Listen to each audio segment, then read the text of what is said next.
Hello Qatar മലയാളികളെ, നമ്മുടെ captain, നമ്മുടെ മുഖ്യമന്ത്രി, കേരളത്തിന്റെ വികസന നായകൻ ശ്രീ പിണറായി വിജയൻ നമ്മളെ കാണാൻ ഇങ്ങോട്ട് ഖത്തറിൽ വരുന്നുണ്ട്. നിങ്ങൾ ആരെല്ലാം അറിഞ്ഞത്?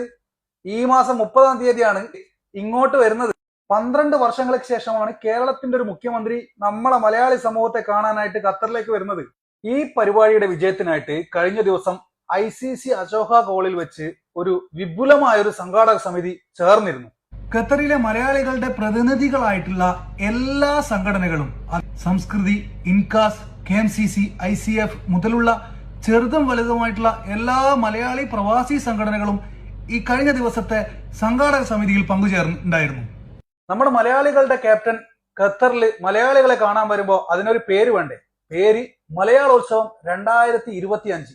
ഈ പരിപാടിയുടെ വിജയത്തിനായിട്ട് എല്ലാവരും ഒരു മെയ്യോടെ ഒത്തുചേർന്നിരിക്കുകയാണ്. നമ്മൾ പ്രവാസികളാണ് കേരളത്തിന്റെ നട്ടെല്ല് എന്ന് എപ്പോഴും പറയാറുള്ള ശ്രീ പിണറായി വിജയൻ ഖത്തറിലേക്ക് വരുമ്പോൾ നമ്മൾ ഖത്തറിലെ മലയാളികൾ ഓരോരുത്തരും അവിടെ ഉണ്ടാകണം. വ്യത്യസ്ത ചിന്താഗതിയും വ്യത്യസ്ത ആശയധാരകളൊക്കെ ഉള്ള ആളുകളാണ് നമ്മളൊക്കെ.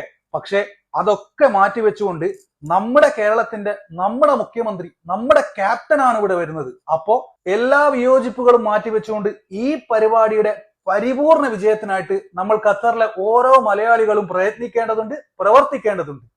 മലയാളോത്സവം 2025 എന്ന ഈ പരിപാടിയുടെ കൂടുതൽ വിവരങ്ങൾ വരും ദിവസങ്ങളിൽ അറിയിക്കുന്നതായിരിക്കും. അപ്പോ ശരി.